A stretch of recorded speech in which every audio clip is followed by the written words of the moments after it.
Hi everyone, welcome to IGN Anime Club, episode 13. Woo! Yay! Anime! This is a conversational podcast about anime. Pick a few topics every week and we talk about anime. Yay! Yay! There's only 13 episodes in? Yeah. For some reason, I thought there was more. We took a few weeks off just because of E3 and for sure. such. That makes sense. Yeah, right on. Well, anyways, cool. I'm Marina Sanchez, your host, and with me, as always, is Elena Yee. Hello. Megan Sullivan. Hello. And appearing for the first time on Anime Club, Zach Ryan. It's me, Yeah. Zach Ryan. What do you do here? I'm a video producer here at IGN. I just started working here in January and produced a lot of videos. Yes, So- you have. Yeah. Yes, you You have. produced a lot of videos at Comic-Con this year. I did. Yeah, I just got back from Comic-Con. Yeah, Just- and you got to film all the celebrities. I did. Who was your favorite? Honestly, Ryan Reynolds was my favorite, and that's weird for me to say because I'm not a Ryan Reynolds fan. I don't think he's particularly funny. I'm sorry, Ryan Reynolds. I know you're watching this, but Of course. he came out on. I ran the balcony stage, so like on our show we have our live set, and then we have the balcony stage, which we shoot interviews out there that we like throw to from the live stage. So he came out on our stage, and he was one of a handful of actors that came out and introduced himself to everybody, asked us how we were doing, and then he struck up a conversation with me like he had met me a bunch of times. It was really cool. He was like, "Oh, so you're running the balcony stage. This is a really cool spot. Like, how's your con?" And blah, blah, blah.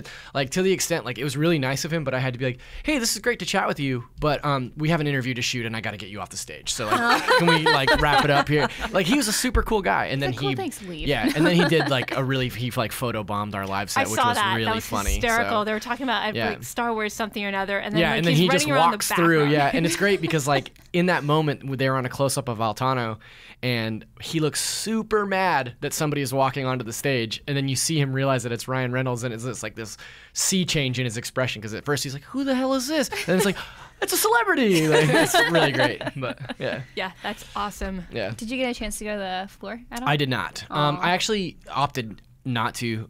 Wednesday night there's a preview night for press, and we had our basically like our dress rehearsal that night, and that went pretty late, beyond when the show floor closed. And then I was told on Thursday. I was talking to a couple people who had been before, and I was like, "Yeah, I think I'm gonna go swing by afterwards." And they're like, "If you didn't go on Wednesday, don't bother, because it's a nightmare to try and get around once it's open to the public." And so, Right. also like, I love comics, and I love that type of convention, but for me it was so much more about people watching, and I knew that if I went to the center that I'd spend a bunch of money, and I was like, just buy a bunch of crazy knickknacks for my desk, and I was like, forget it, I don't need to go. Yeah, But what was the craziest cosplay you saw? I saw two people, like a married couple, dressed up as Batman Returns, Batman and Catwoman. Their costumes were amazing, like perfect. And then just down the street from where they were standing getting photographed, they had the Batmobile from the movie. Like they had picture. Awesome. the guy or both of them, whatever, had paid tens of thousands of dollars, I'm sure, to trick out their car to look just like that Batmobile. And I was like, that's cool, but they probably had it towed here and they're just gonna hang out all day. And then they got in it and drove away. I was like, they're driving the Batmobile. Like, this is insane. So that was really cool. Like, I thought that was That is that was some awesome. serious dedication, because you could see, like, you could almost smell the money behind that. Like, it was like, Jesus. crazy. Yeah, it was wild. But Yeah, cosplay is cool. yeah, super People- cool cosplay. I saw a ton of Deadpools this year. Sure. Lots of different Deadpools. Deadpool's everywhere. Yeah. Especially this year, I think, with the movie coming out and stuff, there was a ton of Deadpool. I saw a lot of Harley Quinn. Yeah, it was a great year overall. So I really wanted to go because there's anime stuff. Yeah. Because of course, like, anime is just kind of everywhere, and of course at all big fandom conventions there's a little sanctuary in the world for anime fans like me. And they actually had a special variation of a Sailor Moon figure that's very, I guess, kind of rare to get. And I really wanted to ask somebody to buy it for me because I'm only like $45. You should have. No, because Everybody was taking, like, special requests. Terrible it is to get to them though. Yeah. So it was like a kind of like a Negaverse Sailor Moon. Whenever Zoisai kind of pretends to be Sailor Moon, and she's like mostly purple and stuff. It's like Bizarro Sailor Moon. Yeah. That's cool. Bizarro World Yeah. Series. Yeah. So yeah, that's like the only thing I wanted from Comic-Con, but I was just like, no, I can't ask anybody. Oh, you totally should have. Yeah. I feel like people were taking special orders all week. Like, getting texts like, "Oh, please, if you can track it we'd down, buy this." There's Like, so many toys. Yeah. Right? If Yeah, there's if I a knew that people were lot. taking requests, I would have gone. oh yeah, It's like, you hey, we figured you were here's working. $200. yeah, it's like, yeah. apparently not. It's just hanging out with. Just hanging out with celebs. Celebs. James McAvoy told me I had a cool shirt, which was pretty much the highlight of my life. Congratulations. So yeah. That is amazing. I think my response was something along the lines of like, okay, great, thank Were you. there any celebrities without naming names that you didn't like or who were hard to wrangle? Were there?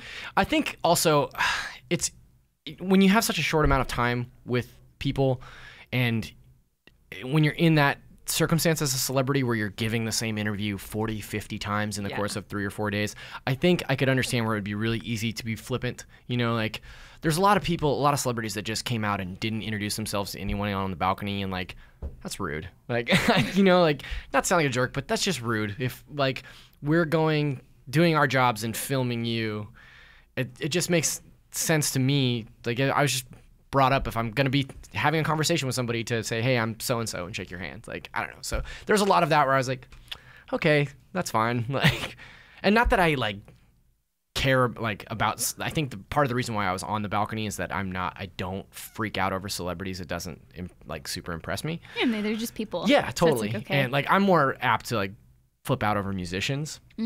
But, yeah, I don't know. I just thought there was a couple of very strange interactions where I was like, I don't really know like what this person is like, you know. Like, Yeah. but, yeah. There was a couple of anime cons actually over the weekend too that I was following on Twitter. There was one in Connecticut, and I think there was one in Atlanta. I'm not sure, but I'm curious to know if anyone in the audience got to attend those. So let us know. You can tell us on our Facebook group. What's our Facebook page, Miranda? Facebook.com/group/IGN Anime Club. Yay, Go tell us about your anime. con stuff. It's awesome. Hey, by Yeah. the way, notice the shirt that I am wearing. Yeah, so if you're listening, It's just a little shameless self-promotion. That's It's not shameless at We all. have merch. Awesome. We have merch. We have merch. That's so cool. anyways, if you want an anime IGN Anime Club shirt, you can go to ign-store.myshopify.com Or- and help support us by getting a shirt so that the higher ups see that we have lots of fans who love anime. yeah, also you can just rep the cool Anime Club shirt. It actually looks pretty good. Nice Yeah, few looks colors. great. It's pretty good. It Yeah. fits Yeah. really nicely too. Like it's not cheap material or anything like that. I actually really legitimately enjoy it. Yeah, and So- I will include the shop link in our article. Also, I think it's also there's 2 variants of our link. It's like go.ign.com/shop Yeah. too. So Yeah, there's 2 it's of a them. quick one. But yeah. What's the other one? The one crazy I just- long the long one. one the that you crazy said. long one that I just did. And didn't You're realize talking that about there was a URL. much I thought you meant smaller- designs. Oh, no, Sorry, no. yeah. Yeah, we This just does have, come in 3 colors. Oh, that's cool. and Yes. it comes in different colors between men and women's, but they're pretty similar. Yeah.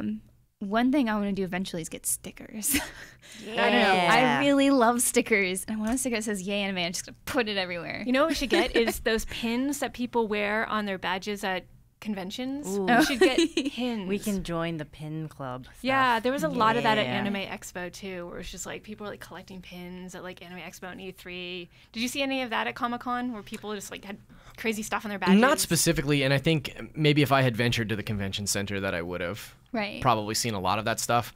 But yeah, I didn't see like a ton of collectibles, but I'm 100% sure that they were there. So yeah. Cool. So if there's any specific merch you guys like to see us have, then let us know. We're interested in seeing what you guys want too. If you guys even want our shirts, I hope you do. Anyway, so let's jump into what we've been watching. Obviously, summer season, tons of new stuff out. And of course, our backlogs are massive. Already. Yeah. I'm already behind. Well, there's so much good stuff this season. Yeah. There is. Even some of the stuff that we've been doing a lot of reviews. If you haven't been on IGN in a while, a lot of anime reviews. Most of our scores have been over 8 for the most part. I mean, there's been a few here and there that have been dwindling below. Yeah. Yeah, but I mean, even the ones that got a lower score was still interesting and cool. Nothing got a bad score. I I don't think. gave maybe Overworld a 1 or 2. 5.2. I mean, Overworld. I keep getting those mixed up. Overlord a 5.2. Yeah. Because that's, Yeah, so that's- okay, that's pretty it had a lot of bad. pacing problems. Like people were like, "Oh, you didn't like the fan service, so that's why it's so low." It's like, no, that's not the only thing that was bad with the episode. It's like, that's not one thing. Stop fixating. I got a lot of comments. It's like, "Oh, well, you're a woman, so duh, you didn't like the fan service." It's like, I like fan service. It's like, calm down. It's like Okay. Yeah, we go through all this trouble yeah. to write these articles and make these videos, and then people latch on to this one thing. And it always happens. And it always happens. So thank you to everyone who actually reads through, and even when you disagree, it's like you clearly have specific points. Yeah, like there were with. some good counterpoints to my points as well. And I was like, okay, I see what you're saying, but like I stand by what I said.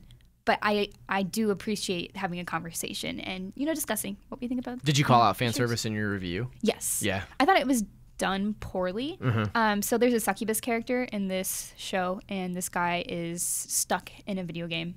Mm-hmm. Cool. And he's kind of testing the ground. He's like, oh, can I touch your arm? Because all the NPC characters have suddenly come to life. Like before, they're kind of like lifeless robots. And so he had just programmed this succubus to be like madly in love with him. Like, okay. And so he touches her arm, and she starts moaning and like sighing and blushing a lot. And that's where I was just like, really?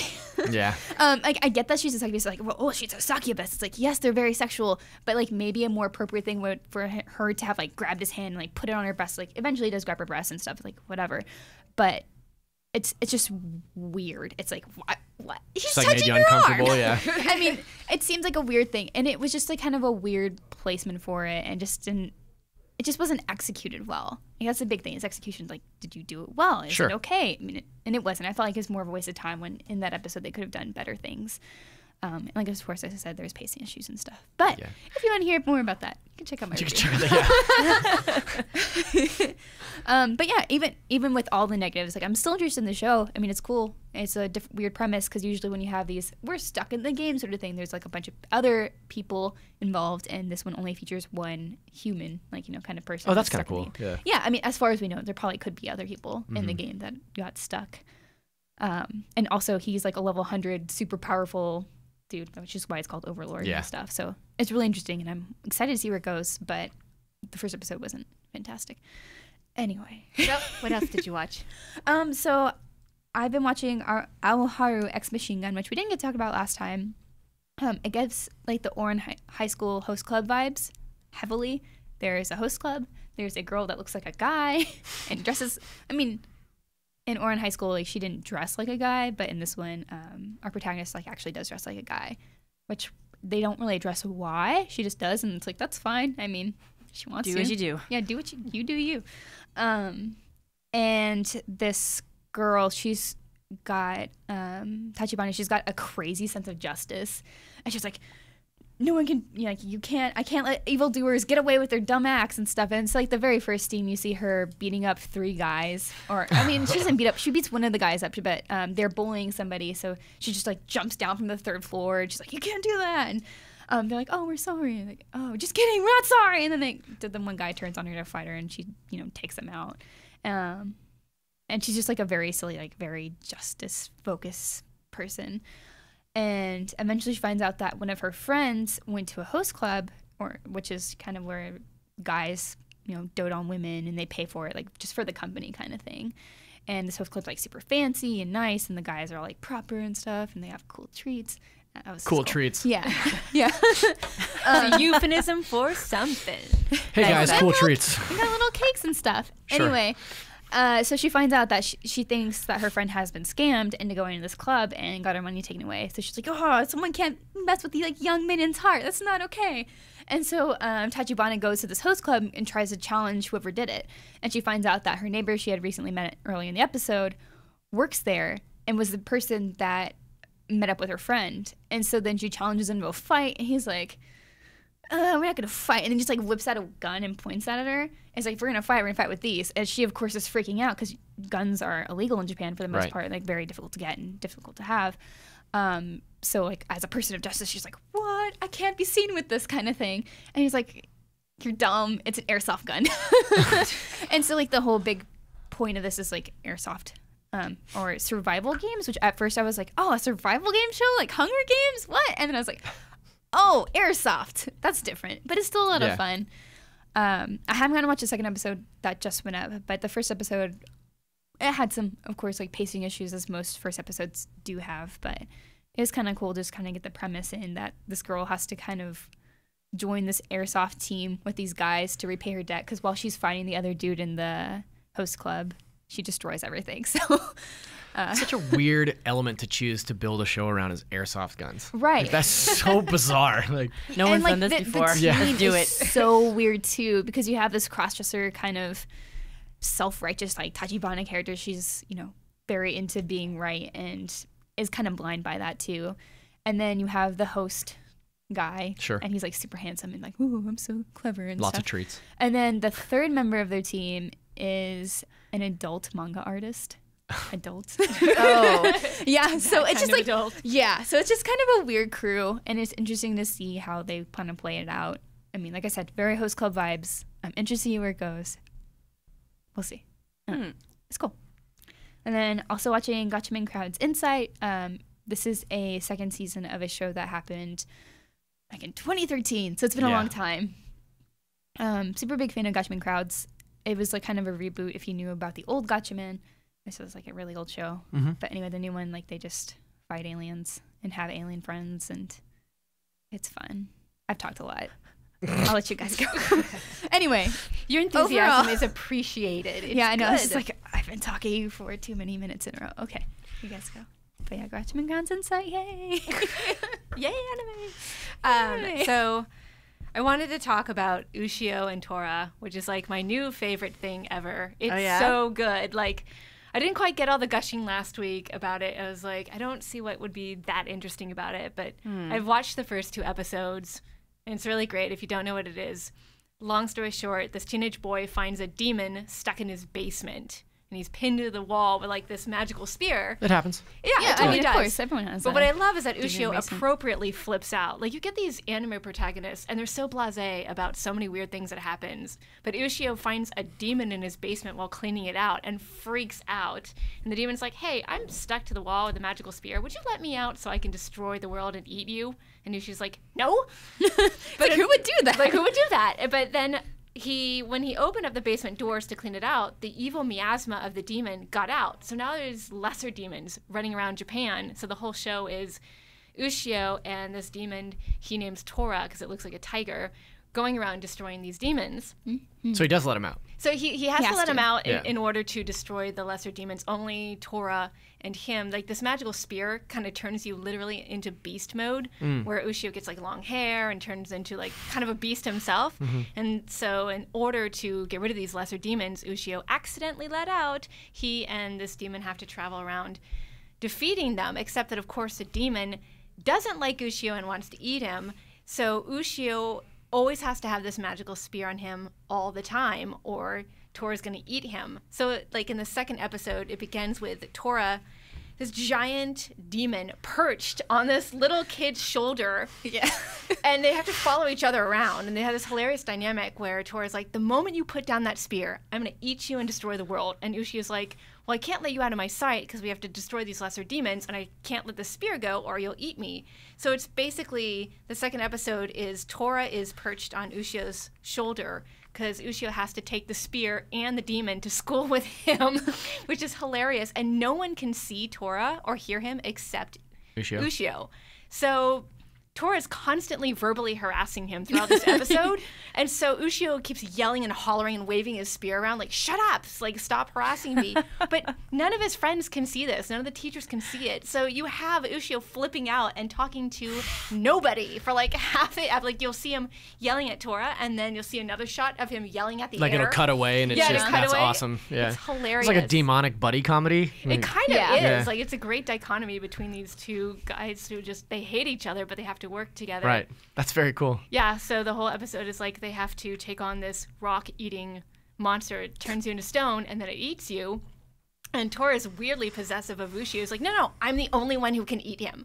So It's like having a younger brother. Yeah, Only yeah. I get to pick on yeah, him. only I get to pick on him. So they defeat this monster who is trying to eat Ushio's friends, and it's really funny. And I love the whole thing where Ushio is super athletic. Like he can be a part of any athletic club because he's got this like samurai blood, and his ancestors are the owners of this magical spear, and they're the ones who got rid of this demon. So he's naturally athletic, but he loves to draw. but he's terrible at drawing. Yeah. So there's this scene where they're going to school and like Ushio has like doodled this picture of Tora and it looks like something a preschooler would do. So when his friends are like, hey, come join the basketball team today. And it's like, no, I can't. I have something else to do with art club. And they're like, but you can't even draw. What is that supposed to be? And Tora looks over Ushio's shoulder and is like, wow, that really sucks. It's really hilarious. Like it has all these comedic beats you wouldn't expect in a show about a demon and a boy going around Japan like defeating lesser demons. And they execute it really well too. And the comedy's like very on point. And one thing that I commented in my review is that they have a really good job. They do a really good job of like fluctuating the tone between being serious and like when things like when Ushio first finds Tora, it's very creepy. I mean, Tora's like a massive demon with like crazy sharp teeth, and like he says, like kind of looks like a tiger. So like your first meeting is like appropriate, and it's not just completely silly. Like it does get silly, but yeah, it has this like Looney Tunes like comedic element to it, but it's not too silly and not too serious. So it's a really good balance between the two. It sounds really cool. Yeah, I definitely recommend it. Yeah, I think you gave the review. It was like an 8.8, right? Like it was really high for the first episode. Maybe like an 8.6. I don't remember. Yeah, something I've read something too many great. Shows.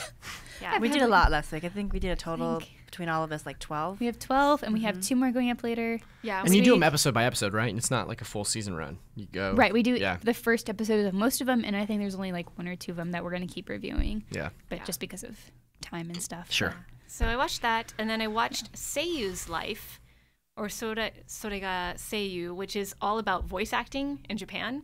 Right. Because I'm training. Oh, right. I remember seeing that. Yeah, I'm training to do voice acting. And so I saw this and I was like, well, the characters look like they're drawn kind of moe, but they're actually not. It's just the style of the animation. And it's all about like what it's like to be a voice actor in Japan. So it's kind of like. So meta. Yeah, it's really, it reminds me of Shirobako, where it's how like all the behind the scenes stuff, but it's really funny and really cute. And it's about this girl named Futaba who wants to be a voice actor, and it's like the first episode is her first day on the job and how intimidating and crazy it gets.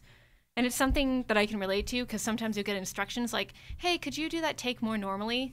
And she'll freak out. She'll be like, what does that mean? What does normally mean? Or, you know, could you do that more humanely? And it's like really weird things where like, I don't know how to interpret this. And so it's all about like her journey into becoming a professional voice actor, and she meets this girl named Ichigo, which means strawberry in Japanese, but she keeps calling her Ringo, which is like apple in Japanese. Yeah. So she keeps getting yelled at for that. And it's and then they have this girl who's named Reen in middle school, and she's like been professional since she was like 5. So it's like the dynamic between these 3 friends and their journey into voice acting. And so it's, you know, I don't know if that's something everyone would be interested in, but if you're curious about voiceover, like there's a lot of stuff that's really on point and interesting. Do you feel it's actually accurate to what the experience is like? Yeah, it's very accurate, and it almost hits a little too close to home because like you've done that thing where like you'll do something and you're like, why did I say that way? How did I screw up this line? It was 2 words, and it's just it's really cool. I like these sort of slice of life behind the scene things that Japanese anime does. So it's cool. Yeah. Oh, me. It's my turn. Just staring you down, Elena. I'm just like, I know. I didn't watch anything that was, you know, super intense or anything. So I kept up with the 2 series that I actually reviewed last week, which were Snow White with the red hair and also Castletown Dandelion. Snow White definitely is improving, but I would say it's still following that kind of shoujo formula where they're already teasing that the 2 main characters are gonna like fall in love. Surprise! I know, surprise! These 2 characters are gonna have some kind of romantic involvement. What I like about Snow White in particular, though, is I kind of wish I could gif your reaction just then. Like, that was amazing. Wait a second, it's on video. Yeah, it'll happen. Yeah. It's not like I'm actually surprised by it, but it's just I always look for it to be interesting, right? It's kind of like it's with the build any up. Yeah, it's like with any genre that has like a formula. What you look for at that point is like how they do it in an interesting way, right? Not the formula itself. And what I would say the redeeming thing about Snow White is that she has a really strong like independent streak. So in this particular episode, spoiler alert, fast forward like the next 5 minutes, guys. Just tell us. But Wait, the show didn't end already? She gets kidnapped because of her red hair, right? Someone decides Okay. that because of her red hair, she would make, a good, basically, like, bed warmer. So they're going to, they capture her. Again? They imply it, right? So they capture her, kidnap her, and they're going to basically try to sell her off to some rich dude with, exotic tastes. Yes, again. Okay. But the whole time that she's there, she's not like counting on someone to rescue her, right? So she figures out these like little ways to try to get away from her captor. And so the part that really irritated me is that kind of like with the first episode, she gets so close to doing it, and then like Zen comes rushing in, White Knight, and I'm like, she was so close to just taking care of herself like an independent woman. Just let it happen. But the nice thing is that they never go with the full romance route. Like it's never Yet. like, I came to They're save gonna- you. Yeah. They're just going to take 24 yet. episodes. Yeah, they will. It's like whatever. But it's still Yeah. like friendship. By the end of the first based. season, Yeah. watch out. I know. Sparks will be They flying. might actually touch each other on the arm. on the arm. on the Hopefully she doesn't have the same reaction Uh-huh. as someone else. I think that would be slightly out of place in this series. A little bit. Maybe she's on some weird herbs. I don't know. But so, I mean, I'm still basically watching this one to see where it goes because, there are a lot of people, who have said they really like it. They didn't agree with my initial impression of the series, which I felt, had, like we talked about this last week, where it had Right. kind of a weak start. So we'll see if it gets more interesting. The other show, Castletown Dandelion, I didn't actually research the demographic it was aimed at. I have a feeling it's aimed at like middle school children or maybe even younger because of how it's formatted. I was really surprised this week to find that the second episode was actually broken into like more discrete chunks where they're kind of related, but you could kind of watch like the first 11 minutes and kind of be done, and then watch the other 11 minutes and kind of be done. So it feels like these kind of like pieces as opposed to like this very cohesive story. Right. But it's still super enjoyable, very lighthearted. I think they just do a really good job with the whole, my family is kind of crazy and weird. And now we're starting to see some of those archetypes where like one of the sisters is kind of aloof and calculating and gets annoyed by the main character, how she's very clingy and not really comfortable being in front of cameras. And there's like little story bits they're dropping where like her twin brother is actually angling so that she doesn't get the throne. So like that was an interesting kind of Yeah, that's drama. a little bit, but it's not like because it's such a light show. Like they don't make it seem dramatic. It's just more like a what's this? What's gonna happen next? And they do this comedy thing, right, where the main character Akane is actually talking to herself as she's falling asleep about it, where she's like, "I wonder, what does this all mean?" And her sister in the other bed is like, "Can you be quiet? I'm trying to sleep." So and that's how the episode ends. So really enjoy that. Again, not like Ushio and Tora or Gangsta or anything like that, where it's like super dark and deep.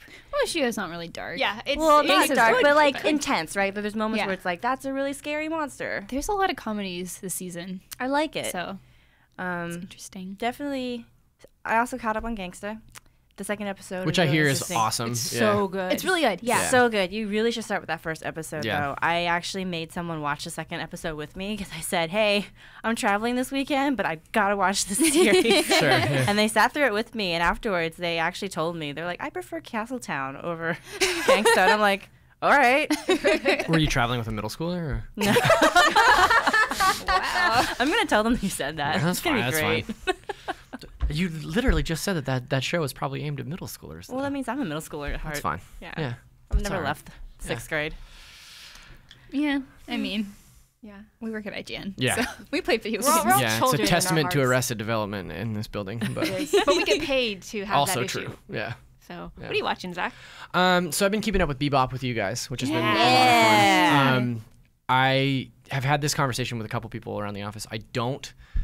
Bebop is probably my second favorite series, but I do think it is probably the best anime series. Like, I firm believer that it's like at the top of the list, or it should be. So I've been keeping up on that, and I just started watching Kill la Kill on your recommendation. Yeah. So I'm like 2 episodes deep in. That is batshit crazy. Oh man, you just wait. It's very. I'm sorry. Swore. I did a swear. Sorry. I got it. But yeah, that show was insane.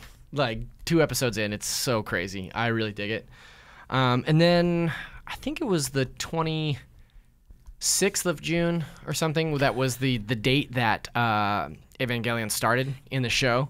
Yeah, the third Angel Attack was Yeah. pretty recent. Yeah, it's like June 26, 2015. Yeah.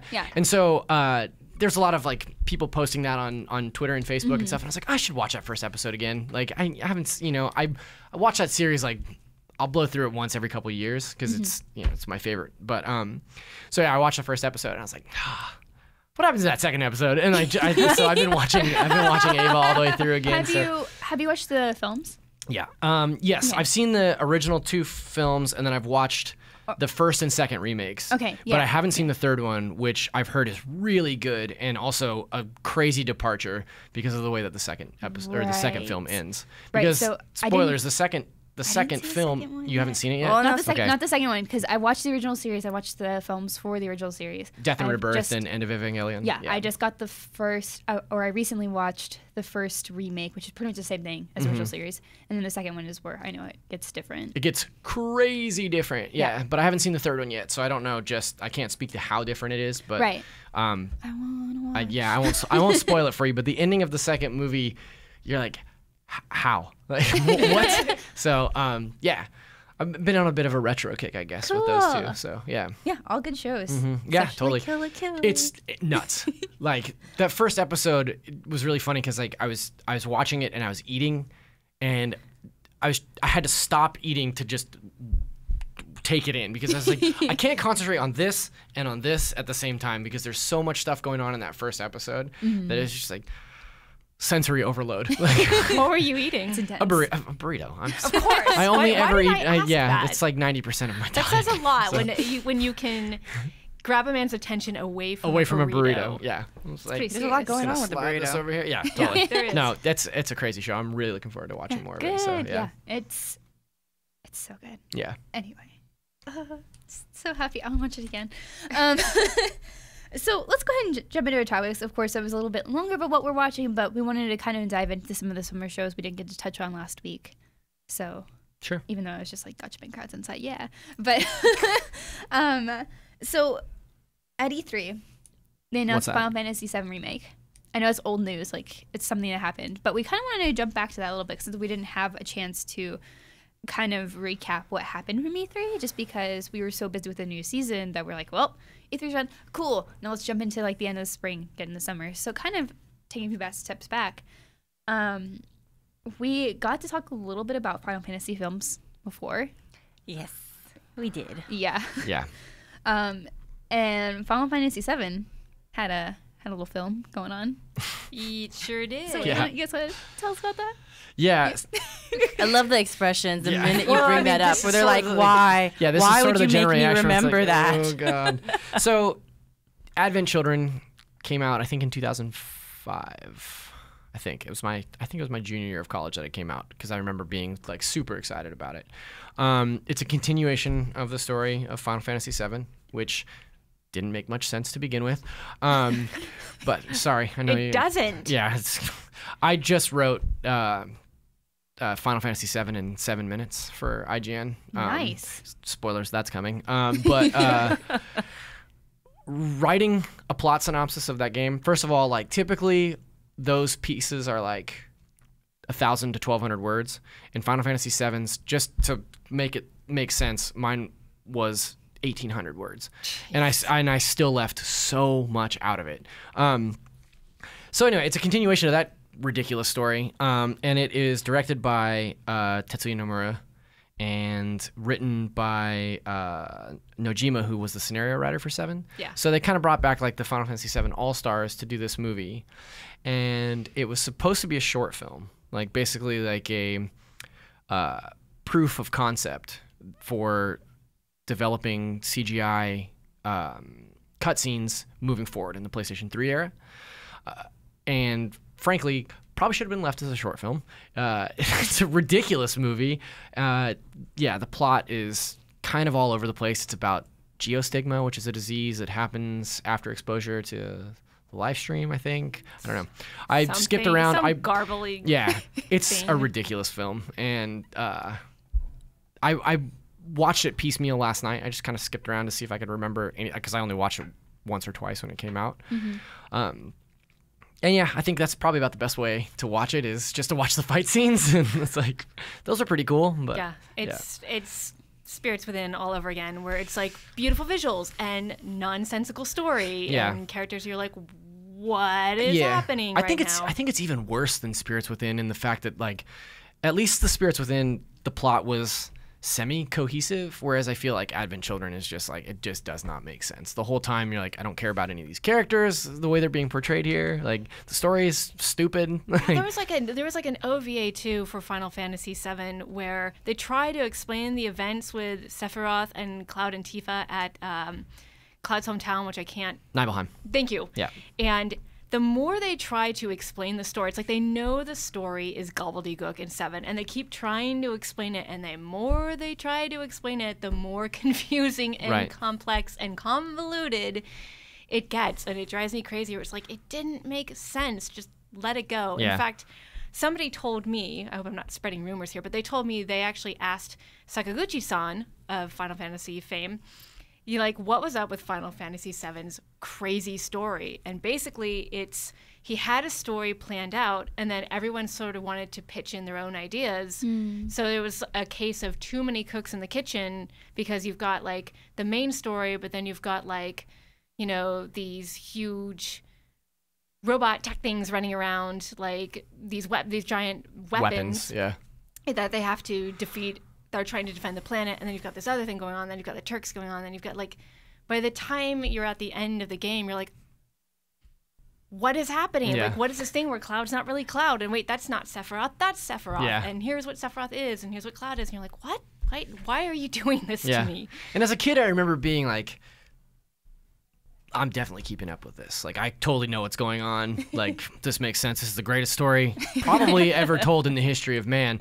And then I went back like maybe 3 or 4 years ago now. I went back and played 7 again, and I was like, this is atrocious. Like, none of this makes sense. The translation is terrible. Like, it's crazy. So I have a question for you guys. Sure. Do you think it's actually possible to ever have a Final Fantasy movie that would make sense? Because it's not just Final Fantasy VII story that is crazy, right? Like, it's like a tradition. It's like a tradition in this franchise, right? Where Final Fantasy VIII, like, I try to follow that, like, still, It isn't terrible until the very, like, in the end, it just goes like, what happened? So I don't get it. I feel like that's the case with basically every Final Fantasy game, and a lot of JRPGs in general, is like, it completely falls apart in the third act. Like, the stories are pretty engaging and, like, mostly really good, and then typically in the third act they'll throw in some crazy supernatural thing or some enemy that came out of left field that you're like, or it just starts from the beginning. Like Final Fantasy 13. Someone tried to explain that to me, and I just sat there with my head in my hands for a moment, just asking myself why for about 2 minutes. Maybe these stories could be told better through, like, a short OVA series or something like that. Or do you think that, movies are kind of the better way to retell different stories or other stories within the Final Fantasy world? Yeah, see, I think, like, in terms of creating a Final Fantasy film that isn't just for Final Fantasy fans, I feel like The Spirit Within actually got a little closer because it was an original story. It wasn't based on any of the games in particular. It had a lot of the same tropes and a lot of the same, like, recurring characters. Like, not specific characters, but, like, Cid, Biggs, and Wedge. Anyway. Right.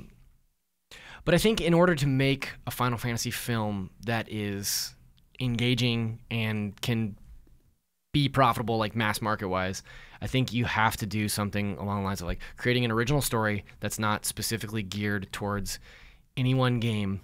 And also, I think it would be really important for Square to put that franchise in the hands of filmmakers, because both Final Fantasy films thus far have been directed by game writers and game directors. And you're talking about 2 completely different art forms. Sure. And I think that's probably the biggest thing, is, like, both of those films are very video gamey. And I think if Square kind of released the reins and gave the franchise rights film-wise over to a writer who's a fan of the series, they could do a better job of creating something that is way more engaging and makes a lot more sense than having game writers write the scenarios for the Can movies. you think of any writers or directors where you'd be like, you know what, this person might be able to handle this, like, Peter Jackson's Final Fantasy. Peter system. Jackson's Final I don't know Fantasy. why that name popped in my head first. I guess because, and maybe I'm in the minority, I thought he did a good job handling the original Lord of the Rings trilogy. Yeah, totally. Like, especially the first book is kind of confusing, and he took a lot of confusing elements and rearranged them. So I was like, oh, now I understand what's going on. And it's like, you know what? If he can do that with Lord of the Rings, maybe he can take Final Fantasy and make sense of this. Yeah. So. Yeah, I don't know. Like, off the top of my head, I can't really think of anybody that I feel like would be perfectly, like, a great fit for that. But I know that there's got to be screenwriters and people out there that are Final Fantasy fans that could take the source material and do it justice in a way that these two movies haven't. So, and in the case of Spirits Within, like, that film completely destroyed Square Pictures. Like, Square Pictures was founded to make that movie and make films moving forward, and that movie was such a bust that they had to shut down their doors. Basically, so they it's like, pushed Sakaguchi out the door too. Yeah, So, like, yeah, totally, yeah. yeah. And so it's a situation where it's like, give it to a studio, like kind of like Marvel or Disney has done with Marvel, where it's like Disney owns Marvel, but they're completely laissez-faire when it comes to like how those films are made. Yeah. So it's like, you know, maybe Square hands over the film rights to some other company that knows how to make movies, and they can create a good Final Fantasy movie. Yeah, I would totally be on board with that. Yeah. Like, I would go watch that movie because I'm like, I have faith that in the right hands, this could be really cool. What would it be, though? Like live action, CGI, animated? More of like an animated, kind of more anime style. Yeah. Like, that'd be cool too. That'd be cool, yeah. But also the CGI kind of like look of how like the games look to the movie Right. kind of makes it a little bit more familiar. Yeah. Well, Advent Children won a bunch of anime-centric awards when it came out. So, I mean, I feel like that style would probably best benefit it. A sort of a realistic CGI look. Yeah. I think that would make also fans more comfortable with it too. Yeah, totally. Yeah. But yeah. So I mean, really, you just want to see a bunch of chocobos on screen. Like, Yeah. just like a fat chocobo. Yeah, that'd be awesome. Chocobos, the fat chocobo would Yeah. be awesome. Or airships. Like, I love the design of airships in all the Final Fantasies. And I like how it changes. Yeah, from, like, I think game you to could get game. away with like doing a Final Fantasy film that kind of fits in with the earlier ones, like sort of that like more fantasy and less sci-fi than the later games. Yeah. Like you know, 6 or 9 or dare I say it, 12. But yeah. So, or 4. I love 4, yeah. I mean, any of the early ones are all sort of medieval, but yeah. I always think that Final Fantasy VI, if done right, would make a really cool Yeah. film. That or one I even do like feel like like has a pretty play great or story. something. Yeah. Yeah. Yeah, the whole thing with Kafka. Yeah. One of my favorite villains ever. Oh, totally. Yeah. Yeah. But, cool. Yep. Well, let us know, fans, friends, countrymen, what you guys would like to see. People of Earth. People of Earth. People of Anime Club. Yeah. Of anywhere. Of what you guys would want to see in a Final Fantasy film. I mean, we're curious. Obviously, we have our own ideas. Or if you guys would like to see, like I said, like an anime series or an OVA. One thing we see from like Persona, like they have those really great series too. I mean, some of them are a little bit more floppy, but I'm sorry, floppy? yeah, like they're not They're just like they're not fantastic. They Right. have their issues. Sure. But they kind of guide you through the story. Like if you don't want to spend 120 hours playing through the RPG, like the JRPG, then you don't have to. You can just watch the show because I want to play Persona Q, but I haven't played Persona 3, but I know I need to. But I really want to play Persona Q soon. Yeah. I enjoyed Persona Q. I give it an 8 points. Like 4 or 5. I think. Nice. Yeah. So, So yeah, yeah, and- if you like that kind of thing. Yeah, and our news lead Andrew Goldfarb told me that I should just like watch the anime. Like if I just want to play a little bit of the game, but if I really want to get Persona Q, just like watch the anime so you have a little bit more background. Yeah. And I think even if they weren't done perfectly well, like the series, they give you that context and you get the feel of the story and you kind of relive it just a little bit, especially if you played the game. Yeah. So what other games or just sort of mostly JRPGs would you want to see getting that kind of adaptation? For me, Kingdom Hearts, because like Final Fantasy, it is everywhere. I mean, like between waiting for 3, finally, we're like, okay, 1, 2, and then you had all those other games come out like on the DS. And Speaking of PSP convoluted storylines. Just kidding, yeah. yeah. I know people have kind of figured out the timeline for it, but it'd be kind of cool maybe if they had some more of the side stories as an anime or as OVAs or short films. Just anything to kind of help bring those people back in who want to know more about what happened in Final Fantasy, but that didn't drift off into the side games and they just played like 1 and 2. So I think that would be a really useful and handy thing that people would appreciate. Yeah. Plus, you had Disney characters in it, so Yeah. Mhm. Disney It would have could some handle it. appeal. Like, Yeah. that'd be awesome. That'd be That cool. would be yeah. super awesome. Yeah.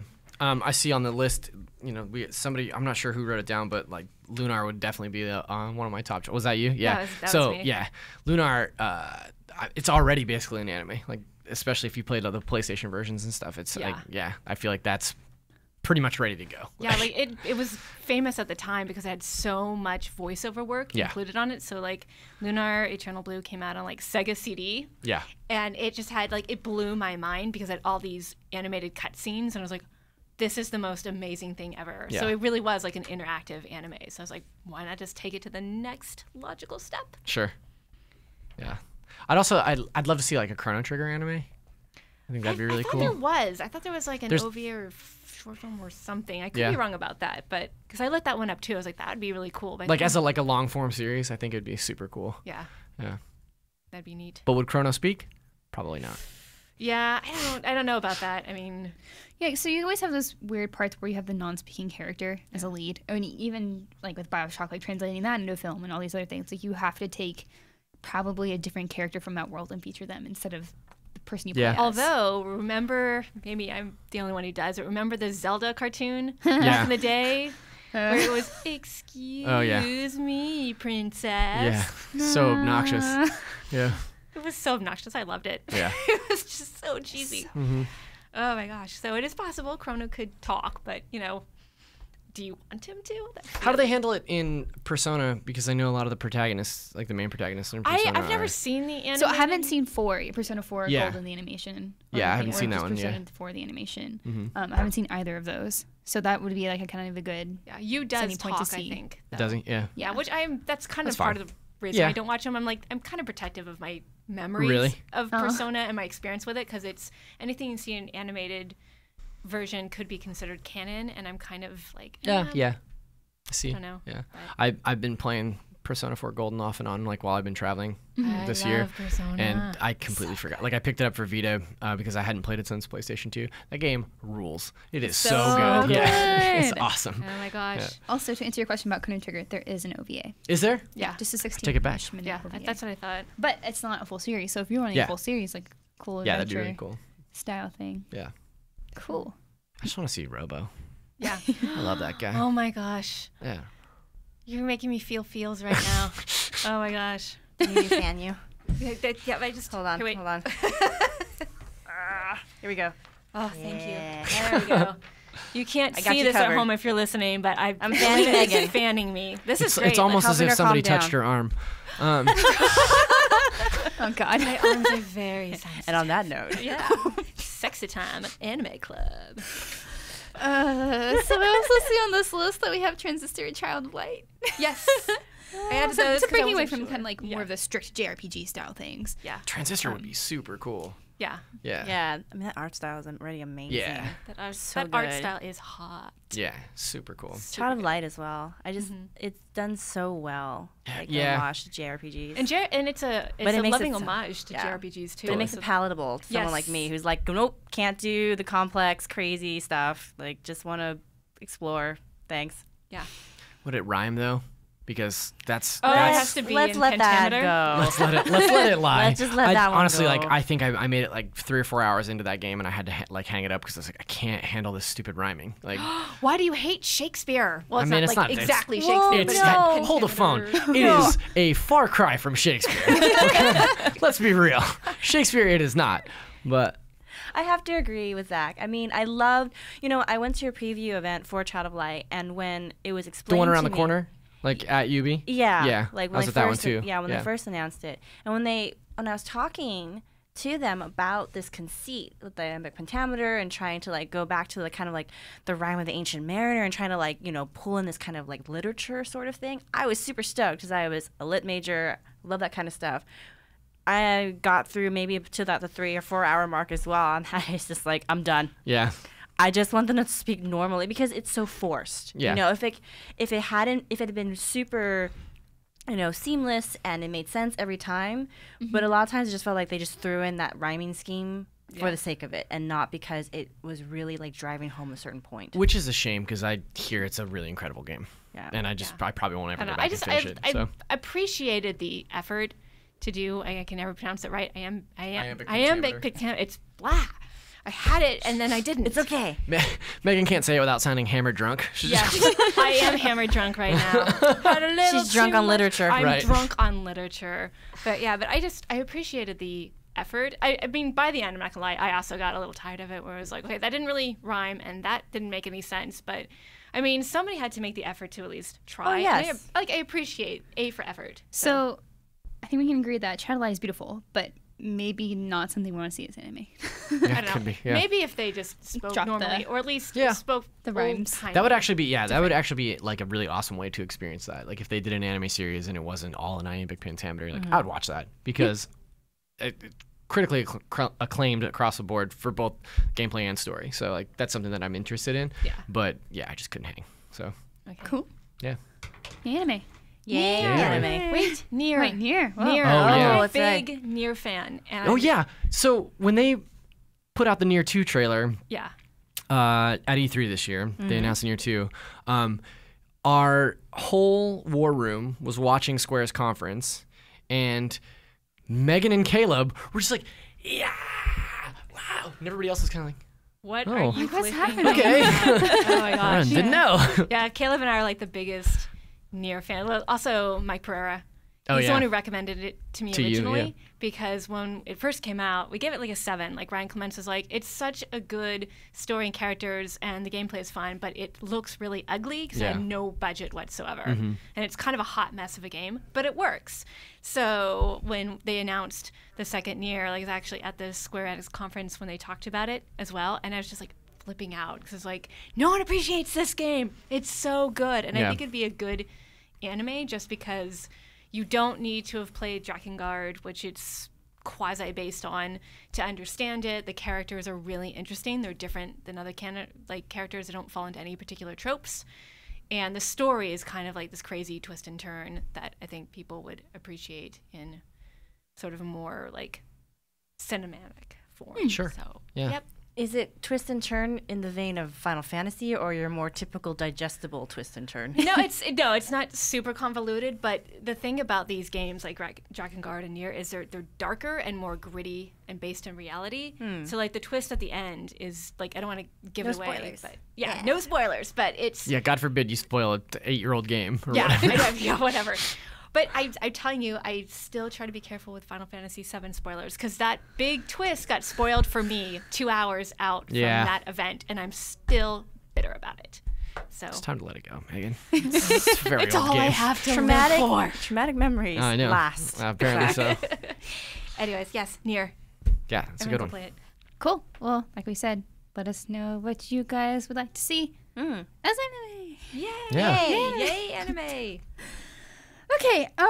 With that, let's jump into our watch party. Yeah. Bebop. Yeah, Bebop time. So I'm going to go ahead and start us off here by saying that I've been really looking forward to. I knew that I'd be on the show one day, but because I mentioned to Miranda, I was like, "Hey, I'm a huge Bebop fan. Like, please put me on the show. I want to just talk about Bebop." She's like, "Yeah, totally. We'll figure it out." So when she sent me the email with the rundown of okay, here's what the topics we want to hit, and here's the episodes of Bebop that we're watching, and I saw that one of them was Boogie Woogie Feng Shui, I was like, no. Seriously, I know this is like the low of point. all episodes that you could put me on, I'm this is my sorry. least favorite episode of the show. That's everybody's least favorite. But then I thought about it and I was like, oh, this is kind of a golden opportunity to talk about something that a lot of people don't talk about, is the bad episodes of Bebop, of which there are a couple, and this is one of them. So, yeah. Yeah, whenever. So thanks, I guess. I don't know. Did you think it was bad? I don't think it's great. Where I felt so like a waste of time. So here's and I always get funny looks when I say this, but Bebop reminds me a lot of the X-Files in the way that there are episodes that are the overall story arc, and then all the other episodes are sort of Monster of the Week, or in this case, like Bounty of the Week episodes, right? This particular episode is neither of those things. It's not really weird. It's not a actually. huge part of Jet's backstory because he's like a casual acquaintance with this guy, and they're not bounty hunting anybody. They are tracking somebody down, but it's not in a way that is particularly interesting. I don't know. It's a really weird episode. It's really weird. I totally agree with you on that. But I actually liked the episode that came after it, the Cowboy Funk. Yeah, that's one of Yeah, my. that was That's fun. conversely, that's one of my favorite episodes. I So hated that episode. Oh, wait, really? Yeah. that's funny. Aw. And I think it's because Boogie Woogie Feng Shui, like, it was really weird. It totally meandered. I wouldn't say it's a favorite, but I could see that it was almost like the director was just like, you know what I want to do? I want to do like a traditional noir, like detective story style, like, format. And Right. I'm just going to randomly do this so I can experiment with that just because I love that format so much. Well, and he sort of plays with that in later series that he directs too. It's like that sort of like mystery solving. You know what I mean? And I think that this is sort of a like you said, like a proto episode of those series. But that being said, like it also kind of like a whole episode itself feels like either it's removed and like placed into Bebop from another series, Yeah, I would agree with that. or that it could potentially be an entire series on its own because it has 3 arcs in the episode. It's just they're all crammed into 20 minutes instead of being explored over like 15 episodes or something. Right. So It just did not fit. It's weird. yeah, it's a really weird Don't one. get me wrong with that. It's like it's totally weird, and it's. But the thing is that Bebop meanders to A lot, begin yeah. with, Right. so it's not like it was going in this like really kind of linear format. Also, they just like threw this in and it completely derailed it. Sure. Well, yeah. So I was a little more forgiving of the fact that they were doing something kind of random and experimental. It's especially like strange to call an episode of that show weird when you've already dealt with like peyote trips and like killer fungus. Like it's a weird show, but this one I felt is weird for a different reason, not for the sake of being weird, but just because it feels so out of place. I feel like there was one thing that I did find interesting, which was the whole idea of the Sunstone being a piece of the gate that exploded 50 years Yeah. before. Like there was some significance to that. So I was kind of hoping that would play more into the story or play in future stories. Yeah, but But instead other they than- just flush it into space. So. Yeah, you're like, okay, that's really weird. But I was like, all right, I like that callback to the gate accident. 'Cause I feel like that is something that really changed the dynamics of their world and how everyone sees things. Yeah. So it was like the one good thing. And I did like the whole Fushigi Yugi sort of 4 cardinal directions. Yes, with I Suzaku and Seiyu, I Byakuya, totally and Genbu. had that moment. I was like, it's a priestess of Suzaku. She's gonna use a stone to call on the phoenix. I totally forgot about that. Yeah, I had that moment That was the one too thing where I did like. where I was I saw was that. a huge Fushigi Yugi fan, which is 56 episodes, Yep. and it's like so you never really forget it. And I was like, I know watched it this. multiple times. Yep. That's wild, yeah. Yeah. So shout out to that. There are a couple of like really great moments in this episode, like really great character moments. Like I love when she's explaining the concept of what's her name, Mai Fei. Yeah. Yeah. Yeah, she's explaining the concept of universal feng shui, and it's this really deep, sort of like complicated explanation, and then Jet just goes, ice cream. Yeah. she's like Hey. forgot that she's eating ice cream. I thought that was really great. And then I also love, like, actually it's one of my favorite like little character bits in the series, where Jet tells Spike and Faye that they can't smoke in the Oh, Bebop. yeah, I loved that. And they're like, you smoke in here all the time. It's like, well, from now on, it's a no smoking zone. And rather than argue, it's just a hard cut to them standing outside smoking, and Spike is just ashing into a coffee mug. And it's like, it's completely like just a throwaway moment, but it's so telling that like Jet runs the ship. It's his ship. Yeah. And so they don't really have a chance to argue. They immediately they're outside smoking. I thought that was really I love great. it when like at the end it's like, okay, you can smoke again, but they're actually not smoking in that last scene. Like she's doing her nails. I forget Yeah. what Spike is doing, but it's like a really cute sort of Yeah. dynamic between them. Totally. So also as a testament to how people don't really care for this episode, we didn't get any comments on it. So Wow. yeah, Everyone just skipped it's just it. like I think maybe I just have a high tolerance for things that other people don't like, like with last week. you and the also whole- don't like a lot of things that people do like. I know, so something's wrong with me, You're everybody. just inherently contrarian? Is that what your I don't deal is? know. Last week there was a character that Miranda and Megan didn't like in Charlotte. Yeah. This little sister that was like super like peppy and see, so the rage is coming back out. To annoy me. And like in my corner, I'm just like, well, they have a really tragic family history, so this is You're, like, probably going just, to bat I know, for her, like, like- this is probably just how she deals with that life, history. Yeah. No. That's awesome.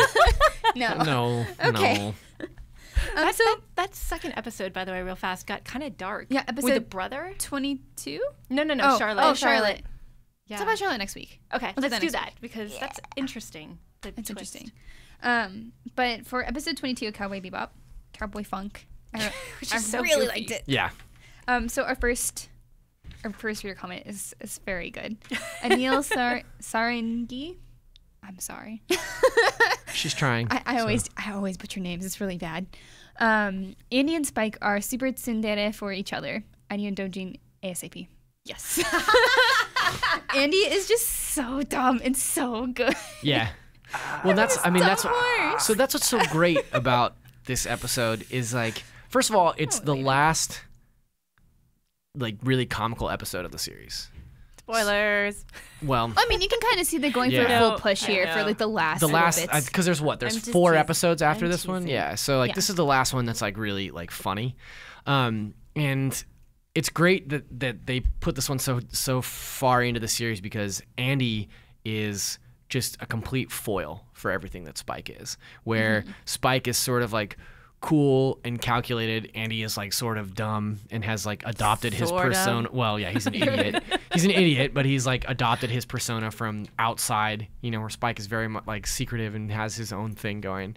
And like Andy is fabulously wealthy and Spike is always broke. Like Yeah. they're just Yeah. perfect opposites of each other. And I thought that's so great because at this point in the series we know that character so well that to introduce this basically like bizarro Spike, I just thought it worked so perfectly. Yeah, that's true. I Yeah. don't know if you noticed, they purposely animated Andy so that the face shape and everything is really similar. Yeah. You'll see it. Yeah, like, totally. Basically a side by- blonde Spike. Yeah.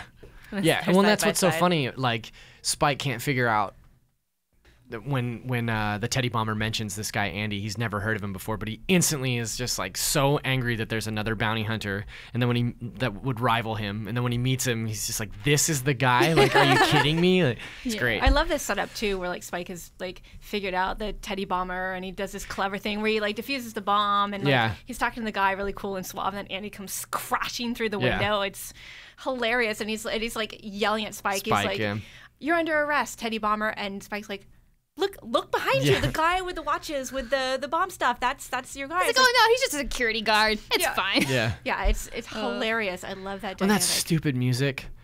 The whistle. The whistle's wi- so good. so like he whistles this like Western. yeah, this like Western Western theme, theme, yeah. and then whenever he shows up on the scene, it becomes like fully orchestrated behind him. Yeah. Like, it's such a like a brilliant moment. What It's, does he it- want Spike to call him to? It's like not Will Rogers, but like some other, Oh, I like don't Wyatt remember. Earp. He's Yeah. like, call me Wyatt Earp. Yeah. And at the end, when he drops the Western persona for the samurai persona, and he's still on the horse, he's like, call me Musashi. Yeah. Like the famous samurai. You're like, that is hilarious. See you later, Space Samurai. Yes. Yeah. Good.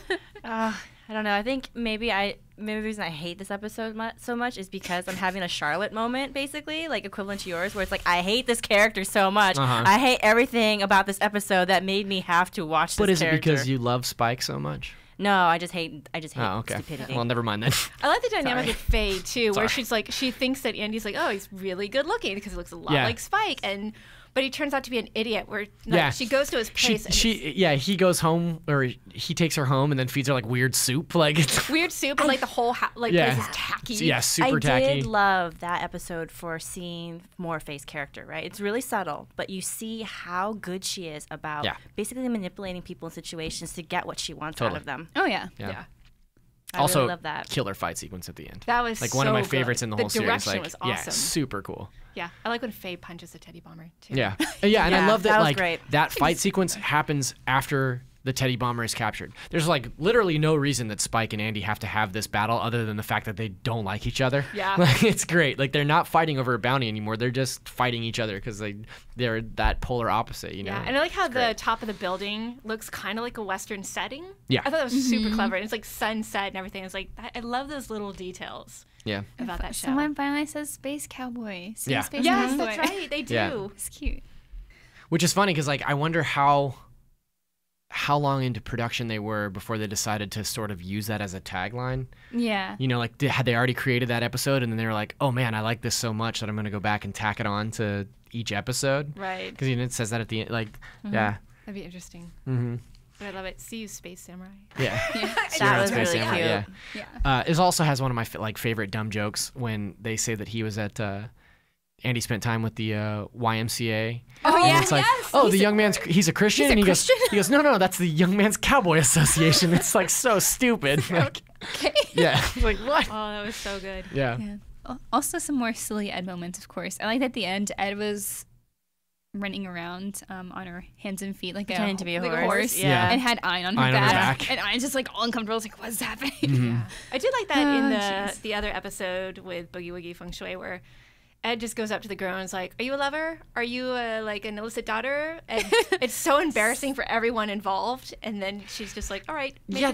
rejection," just runs off. They talk about that a couple of times in that first episode where it's like, I think, Jet even says it where he's like, well, I'm so close to your age that I could even be your boyfriend. And like watching it last night, I was like, oh, Yeah. like, this is really, like, you guys are really shoehorning this in here. Yeah, and she's like, no, maybe a big brother. Yeah. Because they say it like 3 or 4 times. It's like, oh, this is so weird. But No, she's pretty young. yeah. Stop. Awkward. Yeah, that's too bad. Like, that's really interesting that of the 2 episodes, we're like on opposite ends of the spectrum. I'm always on the wrong side of the Like I Yeah. said, Lena is our Simon Cowell, so. Yeah. Well, Which it is would have good. been great. Well, actually, maybe not great, but it would have been very different if it was episodes 20 and 21 with Pierre LeFou, because Oh, yeah. Man, that one is so So intense. creepy. yeah. It's creepy, but I that's one of my cried at the favorite. end. That's one of my favorite episodes. Yeah. Yeah, you because and it's Mitch like love that episode. the perfect example of the sort of bounty of the week episodes. Yeah. So yeah, very cool. Yeah. So wrapping it up, next week we'll be watching 23 and 24. Then we have 2 episodes after that. Whoa, so we're going to start posting stuff for nominations for our next watch party. I know a lot of you asked about a movie because they said like the perfect opportunity to watch the Cowboy Bebop movie would be between now and next week. But unfortunately, it's not as easy to get a hold of as the series is. Sure, you can buy it, but then you have to watch it really soon and then, get it done. And so just because it is not as easy to get a hold of, like you can't rent it online, you can't do a lot, or I mean, at least from where we are, right? I couldn't find any like super easy places to get it aside from ordering it. So we're gonna skip the movie. Sorry, I saw your messages. I just want to let you guys know. I did read them.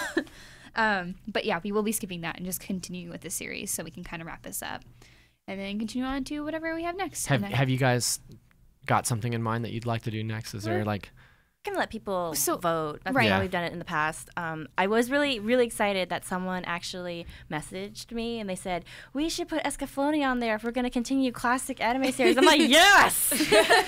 Yes! Yeah, so I Escaflowne mean- is a good one. Yeah, we wanted to get really popular series that people may have missed and Yeah. things that are just like essential to see, like Shirobako. Come on, guys, Shirobako, go for it. I might have like a little campaign going on for that. But, It's Michiko and Hachin. Although you can watch it on you can watch it on Toonami too.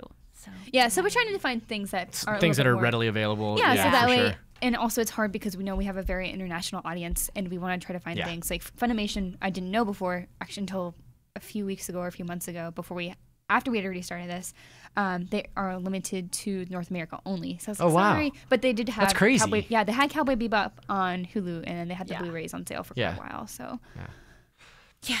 Amazon Prime Yeah. Day is tomorrow. I vote for Trigun if anybody's out there. Let's That's watch another Trigun. great classic one. Yeah. It's also a really dichotomous series because I feel like people either like really love it or really don't like it at all. So, yeah. I've only seen a few episodes, but I really like it. That's crazy because usually it takes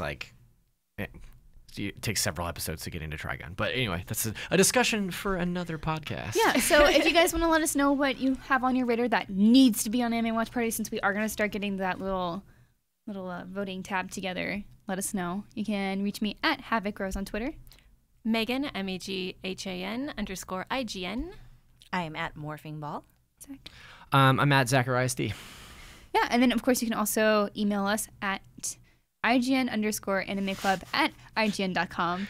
And of course our Facebook group, which is facebook.com/group/IGN_animeclub. So I can hear like the gears turning in your head while you're trying to remember all that stuff. the email always trips me up. I'm like, Yeah. oh, does it have an IGN in front? Where's the underscore? Yeah, I got it now. It's all Thanks good. for having me on, you guys. This Yeah, was really fun. Thank you for coming. Thanks for coming. For sure. And then of course, as always, yay anime. Yay, Yay, anime. Okay, bye guys. Bye.